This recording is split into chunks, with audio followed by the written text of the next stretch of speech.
Hello বন্ধুরা, আপনারা সবাই কেমন আছেন? আশা করি সকলে ভালো আছেন। আপনারা জানেন যে আমি কয়েক 250 পিস হাঁসের বাচ্চা নিয়েছি খাকি ক্যাম্বেল, আর সেগুলো এখন অনেকটা বড় হয়ে গেছে। প্রায় 8 দিন আমি ব্রুডিং, না 8 দিন না, আজকে সহ 10 দিন প্রায় ব্রুডিং করলাম।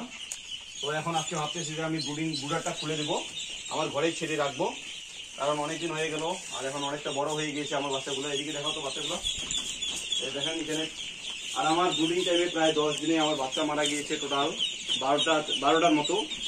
সেটা আমার নিজের ভুলের কারণে মারা গেছে। প্রথম অবস্থায় পানি বেশি লাগার কারণে গায়ে মানে ঠান্ডা লেগে গেছিল, এই জন্য কিছু বাচ্চা মারা গেছে, আর কিছু বাচ্চা ছোট হওয়ার কারণে ওগুলো মারা গেছে। এই জন্য টোটাল প্রায় আমার 250 বাচ্চার মধ্যে টোটাল 12টার মতো বাচ্চা মারা গেছে।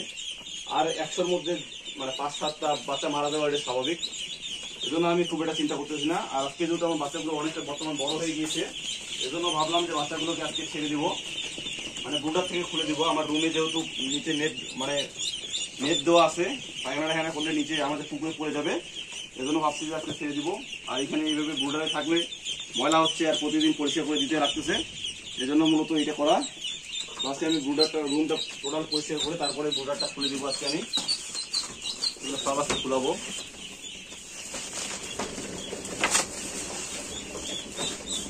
আর আমি মূলত ব্রুডারটা তৈরি করেছি অটো ব্রুডার, মানে রেডিমেড আর কি যাকে বলে।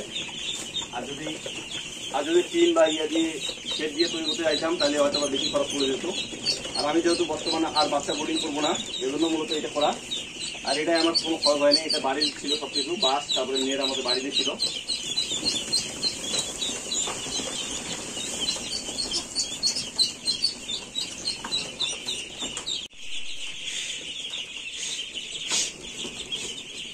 তো বন্ধুরা, আজকে ফাইনালি হাঁসের বাচ্চাগুলোকে ছেড়ে দিব। এরা অনেকটা স্পেস পাবে এখন, পুরো ঘরটাই পাবে স্পেস। আর এতদিন তো ব্রুডিং এর মধ্যে ছিল। টোটাল 10 দিন হলো আমার বাচ্চাগুলো, 10 দিনে মোটামুটি অনেকটা বড় হয়ে গিয়েছে। তো এখন মোটামুটি আবহাওয়াও ঠিক আছে, বৃষ্টি নাই, বর্তমান বৃষ্টিপাতও নাই, গরম চলে এসেছে আবহাওয়ার মধ্যে। এজন্য ভাবলাম যে আজকে ছেড়ে দিই। আর আমি আজকে সবকিছু ঘরটা ভালোভাবে পরিষ্কার করে, আবর্জনাগুলো পরিষ্কার করে তারপরে আজকে এখন ছেড়ে দিব আমি। আর এখন আমি যে হাঁসের বাচ্চার ইয়াগুলো ওঠাবো, নিচে যেগুলো বস্তা প্লাস খড় যেগুলো বিছা ছিল এগুলোকে ওঠাই দেবো, একবার পরিষ্কার করে দেবো। আর হাঁস যারা পালন করতে চান তাদের কিন্তু অবশ্যই একটু ইয়া থাকতে হবে, নোংরা টোংরা এগুলোকে অত ইয়া করা যাবে না, ভয় করা যাবে না। ভয় করলে আপনারা হাঁস পালন করতে পারবেন না। যদি পরিষ্কার পরিবারের লোক হন তাহলে হাঁস আপনাদের জন্য না।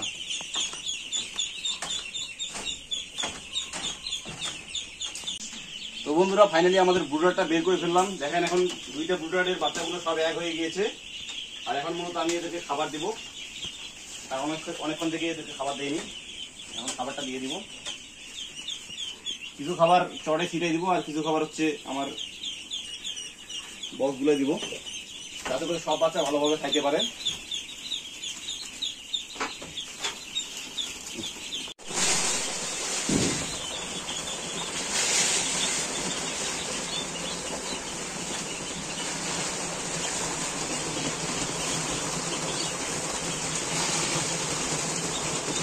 তো বন্ধুরা দেখেন, বাচ্চাগুলো খাওয়ার জন্য একবারে পাগল হয়ে গেছে।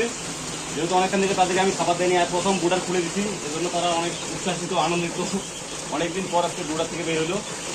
আর আমার এই যাবত বাচ্চা মারা গেছে প্রায় 10-12টার মতো, যেটা আমি স্বাভাবিক মনে করি, কারণ আর কিছু আমার ভুলের জন্য মারা গেছে। আমি ঠান্ডা লাগাইছি প্লাস পানিতে কিছু দিচ্ছে, এজন্য মারা গেছে। আর ব্রুডিং টাইমে কিন্তু আপনাদের সবসময় সতর্ক থাকতে হবে, যে কোনো সময় আপনাদের বাচ্চা মারা যেতে পারে। এজন্য কি হচ্ছে না হচ্ছে সবসময় আপনাদের খেয়াল রাখতে হবে। আর খাবার ও পানি সবসময় দিতে হবে ভালোভাবে, আর ওষুধটা প্রয়োগ করতে হবে। লাইসোবিট, রেনামাইসিন, তারপরে হচ্ছে থায়োবিন B1 B2, রেনা WS এইসব দিবেন 1 মাস পর্যন্ত, তাহলে মোটামুটি আপনার বাচ্চা সুস্থ থাকবে।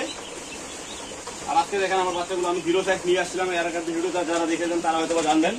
আর এখন প্রায় 10 দিন বয়সের এগুলো বাচ্চা, সব খাকি ক্যাম্বেল হাঁসের বাচ্চা। তো বন্ধুরা, আজকে এই পর্যন্ত। ভিডিওটি ভালো লাগলে আমার চ্যানেলটি সাবস্ক্রাইব করে পাশে থাকবেন। আর এটা এই ঘরের মূলত এখন ছাড়া থাকবে কিছুদিন, তারপরে আস্তে আস্তে পানিতে দেওয়ার অভ্যাস করবো। ধন্যবাদ সকলকে।